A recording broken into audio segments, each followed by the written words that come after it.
Hello guys, চলে এলাম অনেকদিন পর একটা নতুন ব্লগ নিয়ে। তো তোমাদের সাথে আজকে শেয়ার করব আমার জীবনে থাকা একজন গুরুত্বপূর্ণ মানুষকে নিয়ে। তো সবার প্রথমেই তোমাদের দেখাই গ্রামের এই অপরূপ বাড়ির সুন্দর দৃশ্য। আমি দেখেছি আর তোমাদের সাথে শেয়ার করব না তাই কখনো হয়? এই বাড়িগুলো না যেন শহরের বড় বড় বাড়িগুলোকেও হার মানিয়ে দেয়। আর গ্রামের বাড়ির মেঝেতে বসে খাওয়ার আনন্দটাই তো আলাদা। তার উপর আবার টাটকা সবজি, শীতকালে পেলে তো আর কথাই নেই। তো সকাল সকাল আমি কিন্তু ঘুম থেকে উঠে সবার ফার্স্টে দাঁড়িয়ে পড়েছি ক্যামেরা টেস্ট করতে। হ্যাঁ, ফিল্টারগুলো দিয়ে দিয়ে দেখছিলাম কেমন লাগে, কারণ নতুন ফোন নিয়েছি তো তাই। রাতেই ভেবে রেখেছিলাম ঘুম থেকে উঠে প্রথম কাজ আমার হবে ফিল্টার দিয়ে দিয়ে দেখা। বাস, এটা দেখে আমার বোন অনবরত হেসে যাচ্ছে আমার পাগলামো দেখে। তারপর দেরি না করে দুই বোন রেডি হয়ে চলে এলাম দিদির বাড়িতে। এটা হলো আমার দিদির বাড়ি। এত সুন্দর বাড়ি আর ওদের পরিবেশটা এত সুন্দর, তাই দেরি না করে কিন্তু নতুন ফোনে ব্লগ করা স্টার্ট করে দিয়েছি। সবার ফার্স্ট দেখাই, এটা হলো দিদি, আমার দিদির যা, আমারও দিদি, বড় যা। আর এই যে দেখতে পাচ্ছ ঠাকুরঘর পরিষ্কার করছে, এটা আমার দিদি। আর দিদিকে কিছু কিছু কমেডি মোমেন্ট শেয়ার করছিলাম, যেগুলো এখন খুব ট্রেন্ডিং চলছে, যেগুলো আমার বেশ ভাল লাগে, সেগুলো দিদিকে বলে বলে বোঝানোর চেষ্টা করছিলাম। আর পাশ থেকে কিন্তু আমার বোন এই অপরূপ সুন্দর দুই বোনের সুন্দর দৃশ্যটা ক্যাপচার করে নিয়েছে। তো দিদি ভীষণ ব্যস্ততার মধ্যে ছিল, তাই কথা না শুনেও পারছিল না, আবার কাজ না করেও পারছিল না। আর ওকে হেল্প করার জন্য কিন্তু এই ফুলগুলো আমি তুলে দিচ্ছিলাম, কারণ ও এখন পুজো দেবে। তাই ভাবলাম গিয়েছি যখন, তাহলে একটু দিদিকে হেল্প করা যাক। দিদির বাড়ি যাওয়ার সময় বোনকে দায়িত্ব দিয়েছিলাম ব্লগ করার, তাই বলে ও আমার একটা মোমেন্টও ছাড়িনি ক্যাপচার করতে। আমি যা খুশি তা বলে যাচ্ছিলাম আর ও ব্লগ করেই যাচ্ছিল। সবার লাস্টে তোমাদের কাছে সেই সুন্দর সুন্দর মুহূর্তগুলো শেয়ার করব। চারিদিকটা ভিডিও করতে করতে হঠাৎ চোখ চলে গেল ওপরের দিকে, তাই সূর্যি মামার অপরূপ সুন্দর দৃশ্যটাকেও তুলে ফেললাম।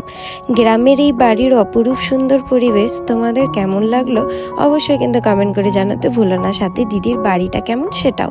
সকাল সকাল গরম ভাত, ডাল আর ডিম মামলেট যেন একটা অপরূপ স্বাদ। দিদির বাড়ি এলে কখনোই সেটা না খেয়ে বেরোই না, হাজারো কাজ থাকলে সেটাকে ফেলে খেয়ে তবেই বেরোই। মিডিলে যে বাচ্চাটা রয়েছে সেটা আমার ভাগ্নে, পাশে আমার বোন, তার পাশে দাদা মানে দিদির হাজবেন্ড। জামাইবাবুকে দাদা ডাকি কেন, তারও একটা অনেক বড় কারণ রয়েছে, অন্য কোনো দিন অন্য একটা ব্লগের মাধ্যমে শেয়ার করব। দাদার ফ্যামিলি মানে দিদির শ্বশুরবাড়ির ব্যাপারে আর দাদার সম্পর্কে। সালটা ছিল 2019, সেই সময় আমার দিদির বিয়ে হয়ে গেছিল। বিয়ের পরে আমি আমার দিদির কাছ থেকে একটা জিনিস পেয়েছি, সেটা হলো দূর থেকে কিভাবে একটা মানুষকে ভালোবেসে আগলে রাখা যায়, কিভাবে দূরে থেকেও একটা মানুষকে সাপোর্ট করে বোঝানো যায় তার পাশে কেউ রয়েছে। দিদির থেকে শিখেছি হাজারটা প্রবলেম থাকার সত্ত্বেও কষ্ট নিয়ে কি করে নিজেকে ভালো রেখে দিন কাটিয়ে এগিয়ে যাওয়া যায়, নিজেকে কিভাবে ভালো রাখা যায়। হ্যাঁ, ওর সম্পর্কে বললে অনেক কিছুই হয়তো শেষ হবে না, তবুও আরও একটা কথা বললেই নয়। দিদিকে অনবরত আমি দেখেছি বিনা স্বার্থে বারবার কেউকে ভালোবেসে আগলে রাখতে। তার মধ্যে আমি একজন, বারবার বিনা স্বার্থে আমাকে ভালোবেসে আগলে রেখেছে, সঠিক পথ দেখিয়েছে। এত দূরে থেকেও কখনো মনে হয়নি যে সে আমার দূরে নেই। বারবার অনবরত মনে হয়েছে পাশে থেকেই যেন আমাকে সব বুদ্ধি পরামর্শ দিয়ে সঠিক পথ দেখাচ্ছে, পাশে রয়েছে। হ্যাঁ, দিদির ব্যাপারে যতই বলবো না কেন, সারা জীবন ওর প্রশংসা শেষ হবে না আমার মুখ থেকে। ছোটবেলা থেকেই দিদিকে ছাড়া কিছু বুঝতাম না, কখনো মনেই হয়নি ও আমার কাকাতো বোন। বারবার মনে হয়েছে আমরা একই মায়ের দুই বোন। সবার মুখে শুনেছি বিয়ের পর নাকি সাংসারিক চাপে যোগাযোগ রাখাটা খুব ডিফিকাল্ট হয়, কিন্তু আমাদের বেলা একদমই না। বিয়ের পর আমাদের সম্পর্কটা যেন আরো সুন্দর হয়েছে, যোগাযোগটা যেন আরো দ্বিগুণ বেড়ে গেছে। সত্যি কথাই, আমাদের এই সম্পর্কটা কিন্তু ঠিক এরকমই, সেই যেরকম ছোটবেলা থেকে ছিল। কখনো অনুভব হয়নি দিদির বিয়ে হয়ে গেছে।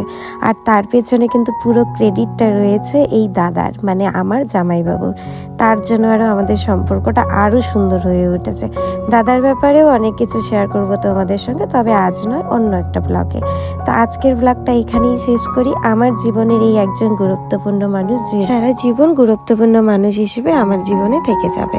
আজকের ব্লগটা আর বেশি বড় করব না। তো দিদির বাড়িতে কেন গিয়েছিলাম এটা বলি। ফোনটা কিন্তু আমি দিদির জন্যই নিতে পেরেছি, তাই কিন্তু দিদির বাড়িতে গিয়েছিলাম দিদিকে দেখাতে সকাল সকাল। আজকের ব্লগটা এখানেই শেষ করলাম। তোমাদের যদি ভালো লাগে অবশ্যই লাইক, কমেন্ট, শেয়ার করো। খুব তাড়াতাড়ি দেখা হচ্ছে অন্য একটা ব্লগে। সকলে সুস্থ থেকো, ভালো থেকো, টাটা।